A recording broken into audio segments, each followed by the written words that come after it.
I am coaching now.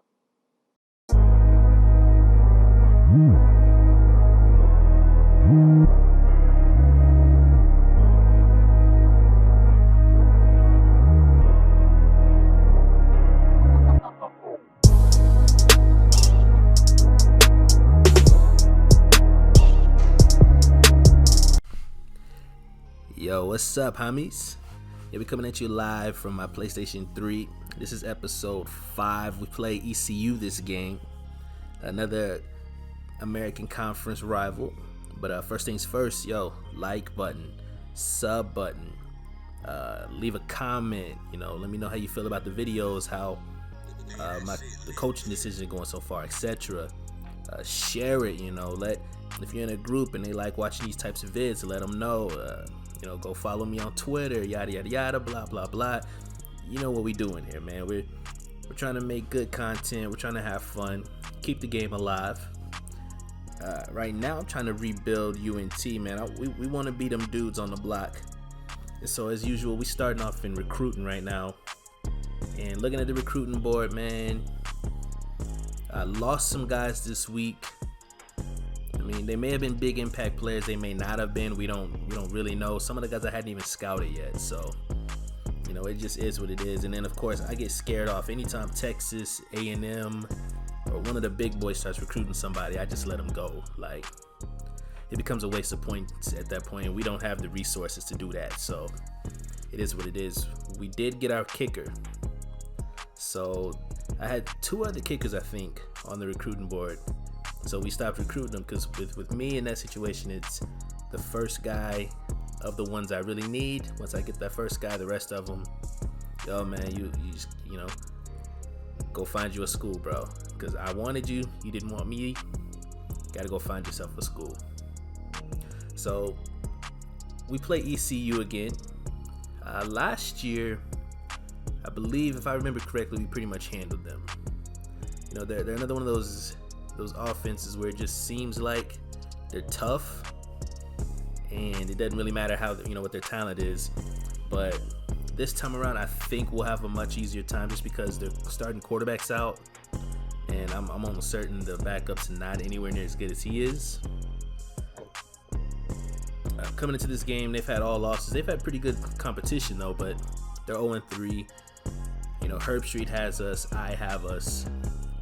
We're trying to figure out some things defensively. Our pass defense got shredded last week by Central Florida, so we're gonna try some new things and see how they work.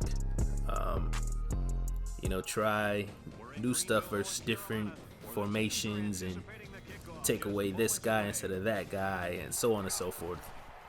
But most of all, we gotta tackle better defensively. Offensively, Ani's got to make throws, man. Right here, we do fit it in there. Not the velocity I wanted, but it's a big play early on. Gets us in scoring range. And once we're in, the red zone, it's Henry and Siggers. That's all day. Defense in this first half pretty much did what we needed to do. Like, we were on point. We were tackling. We were relatively close in our zones. But there wasn't a whole lot of pressure on us from the run game. So we were able to really lock in on the pass game. And for the most part, like I said, we executed and we played well. They couldn't cover Henry. And then, red zone. Hawkins, he got the carry here because Siggers got worn down. I don't show you guys a lot of the runs because they're usually, 5, 6, 7 yard runs. Outside of the ones where we lose yards or the 1 yard runs. We don't really have big runs. It just doesn't happen that often. Offensive line doesn't create huge gaps here. For you guys who struggle defensively, go back and watch that play. Part of being really good on defense is play recognition, and once you recognize that play was stick, I just came downhill and went after the guy who I thought we would leave open. Once again, we hit the seams there, and then here inside zone, I wouldn't call it a money play, but it's a very safe play. And because if you get the blocks, you're pretty much gonna, unless you just cannot read, gaps in the defense, you're gonna get good yardage there.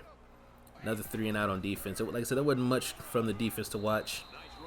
I don't remember if we forced a turnover or not. but we definitely it was 3 and out, 3 and out, 3 and out. They had a couple of drives where they got a first down here, first down there, but it didn't amount to any points up to this point. Here, just being patient, waiting on a slant to get open. Only having a big first half, over 200 yards already. Here, I read that it's corner strike, and I jump it. But I'm not the one who got the pick there. It was Mr. Whitlock again, who has just kind of become a dude, man. He was a meme, and now he's a dude. And so, hey, man, if it can happen for him, it can happen for anybody. All right, so right here, we forced a turnover, but we get nothing out of it. That was a bean drive. And then I get caught switching and give up the big play, man. Big plays. I don't like giving up unforced big plays right there. And that one, we got beat off the line, but still I could have been there. So they're in the red zone right before half. 6 seconds to go. This should have been a shutout, but, and then here I get greedy. Go for hit sticks twice instead of just making the tackle. Probably should have held him to 3. Would that come back to haunt us? Spoiler alert. Not really. Terrible read on the midline option right there. The option is not always guaranteed. It's not, and sometimes for whatever reason I'll make the wrong read. If I'm making the right read, it's still not always guaranteed. Not yet. But we're just driving down the field, man. Just, nickel and diamond. Here we finish it off against Siggers. Inside zone. Deal with it. 3rd and 1.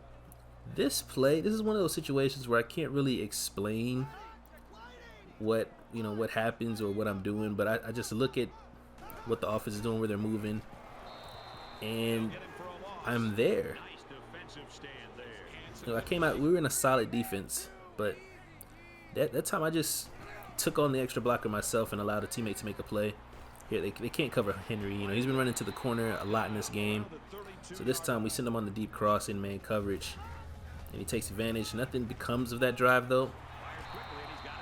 ECU threatens us here again on this drive.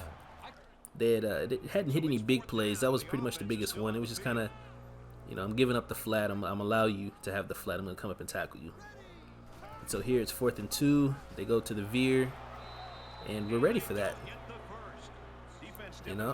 We have one more guy outside of the guy they're reading coming hard downhill. So we go into our 4-minute offense. Essentially, we're trying to run as few plays as possible, get first downs, take the clock with us. Good juke here.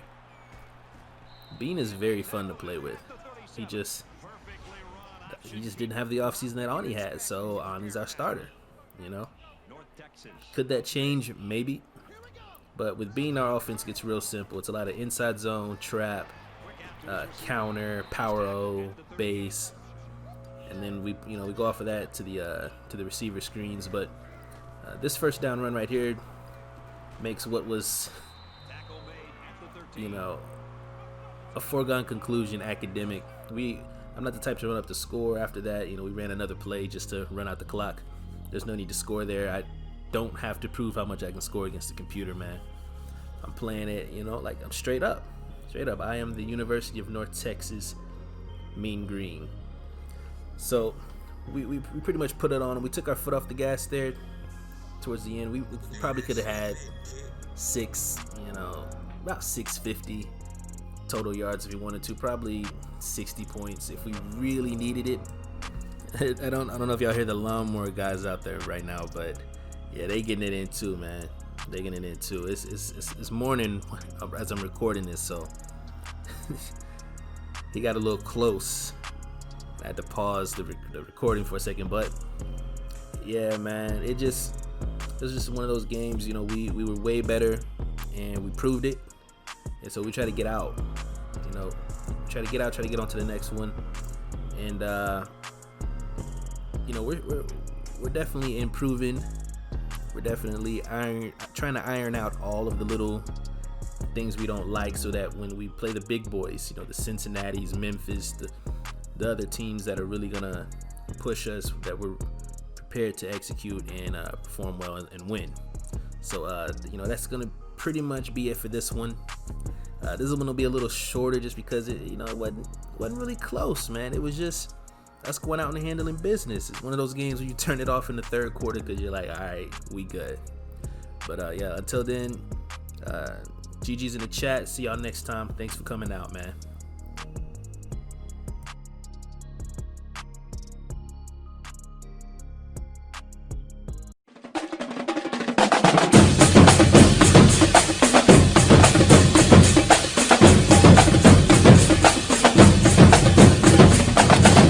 Look at me. I am coaching now.